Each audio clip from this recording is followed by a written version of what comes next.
বাটৰ কচু গাত ঘঁহি লৈ বিপদত যুৱক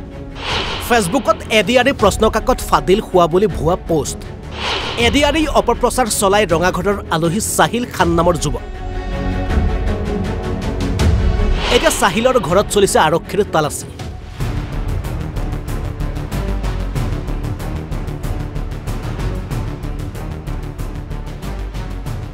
এডিআৰি পৰীক্ষালৈ মাজত মাত্ৰ কেইটামান দিন দিনে নিশাই কষ্ট কৰি পৰীক্ষাৰ বাবে প্ৰস্তুতি চলাইছে হাজাৰ হাজাৰ পৰীক্ষাৰ্থী তাৰ মাজতে সাহিল খানৰ এটা ফেচবুক পোষ্ট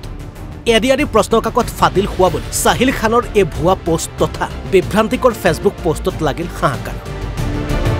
লগে লগে আৰম্ভ হ'ল আৰক্ষীৰ অনুসন্ধান অৱশেষত আৰক্ষীয়ে ভৰি পৰিল সাহিল খানৰ ঘৰ সাহিলৰ আছে অন্য এটা নাম সুৰাত জামা আৰক্ষী অৰ্ধসামৰিক বাহিনীৰ বৃহৎ দলে সাহিলৰ কলিয়াখালৰ ঘৰত চলাইছে তালাচী এডিআৰিৰ ভুৱা তথ্য তথা বিভ্ৰান্তিকৰ পোষ্ট কৰাৰ অভিযোগত অৱশেষত সাহিল খানক গ্ৰেপ্তাৰ কৰে আৰক্ষীয়ে সাহিল খানক চলাইছে এতিয়া মাৰাথন জেৰা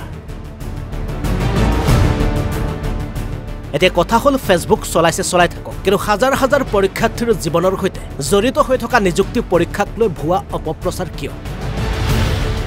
অৱশেষত তাৰেই ফল হাতে হাতে পালে সাহিল খান নামৰ এইগৰাকী যুৱকে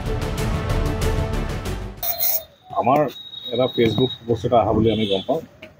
য'ত আমাৰ ইয়াত এজন ব্যক্তি আছে সুৰজ জামত তেখেতে ক'বলগীয়া যিটো আমাৰ থাৰ্ড গ্ৰেড যি এক্সাম আছে এডিআৰি এক্সামছ সেই এক্সামৰ প্ৰশ্ন পেপাৰ লিক হোৱা বুলি কিনে এটা পোষ্ট দিছিলে এইটো ফেক মিছা হেৰি বাট এইটো আমাৰ যিহেতু ইমান ইম্পৰ্টেণ্ট এক্সাম আৰু ষ্টুডেণ্টছ বহুতে এপ্লাই কৰিছে তেওঁলোকৰ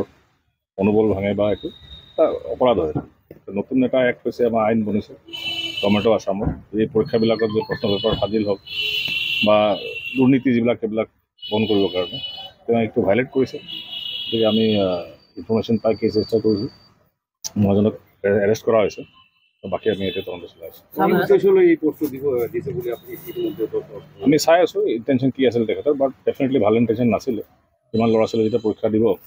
ত' ইট ইজ নট গুড জানিব পাৰিছোঁ যে যিজন যুৱক আপোনালোকে গ্ৰেপ্তাৰ বা আটক কৰিছে তেখেত অসম প্ৰদেশ কংগ্ৰেছৰ সাধাৰণ সম্পাদকৰ ভাতৃ বুলি জানিব পাৰিছোঁ ইয়াত কিবা ষড়যন্ত্ৰ আছে নেকি আগন্তুক পৰীক্ষাটো মানে ৰাজনৈতিক ষড়যন্ত্ৰ থাকিব পাৰে আমি তদন্ত কৰি আছোঁ এতিয়া কেছটো চ' গোটেইবোৰ দিশখিনি চাম আমি চাই আছোঁ পাইছোঁ অলপ ডকুমেণ্ট আমি চিজ কৰা হৈছে বা অন্যান্য বস্তু বাকী এক্সামিন হৈ আছে বস্তুবিলাক সেইটো আমি এংগল চাই আছোঁ দিল্লী কিন্তু অল এংগল চাপৰৰ পৰা খনেন্দ্ৰ কলিতা অসম লাইভ 24